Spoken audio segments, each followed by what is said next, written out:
Honorable Chair, Excellencies, distinguished delegates, ladies and gentlemen. Thank you for allowing the Baha'i international community to share initial considerations regarding the elimination of the extremes of poverty and wealth. Poverty eradication programs generally focus on the creation of material wealth and have improved living standards in some parts of the world. Yet inequality remains widespread.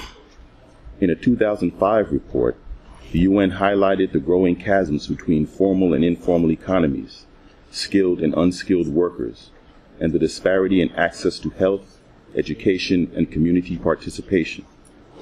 A focus on income generation has not necessarily translated into significant social improvements, and growing inequality has rendered the global community increasingly unstable.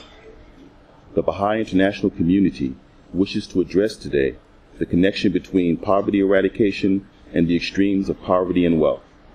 While the goal of poverty eradication is widely endorsed, the idea of eliminating extremes of wealth arouses fears that it could be used to undermine the market economy, to stifle entrepreneurship, or to impose income equalization. This is not what we mean. Material wealth is of critical importance to the achievement of individual and collective goals, and a strong economy is a key component of a vibrant social order.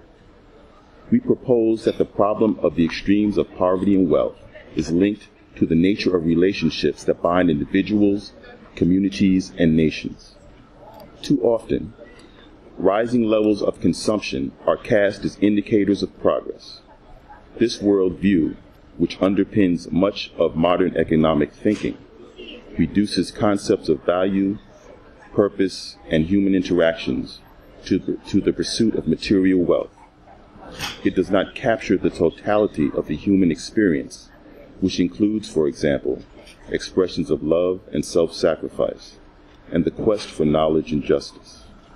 The progress and vitality of humanity requires a coherent relationship between the material and non-material dimensions of human life. Economic arrangements should support the development of just and peaceful human relations and empower every individual to contribute to the betterment of society. Consider that nearly half of the world's children live in poverty, while a mere handful of individuals control 7% of the world's GDP. Many assume that such inequality, while undesirable, is necessary for the generation of wealth. However, if wealth is accumulated by the oppression and domination of others, how can we hope to mobilize the material, intellectual, and moral resources needed to eradicate poverty? Many would acknowledge that the legitimacy of wealth depends on how it is acquired and how it is expended. Wealth is commendable if it is acquired through the earnest effort and diligent work, if it serves to enrich society as a whole, and if wealth is expended to advance human civilization through, for example, education and health.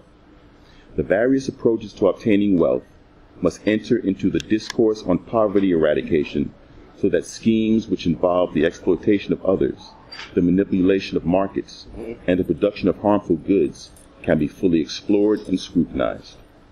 The masses of the world's people cannot continue to be regarded as consumers and end users.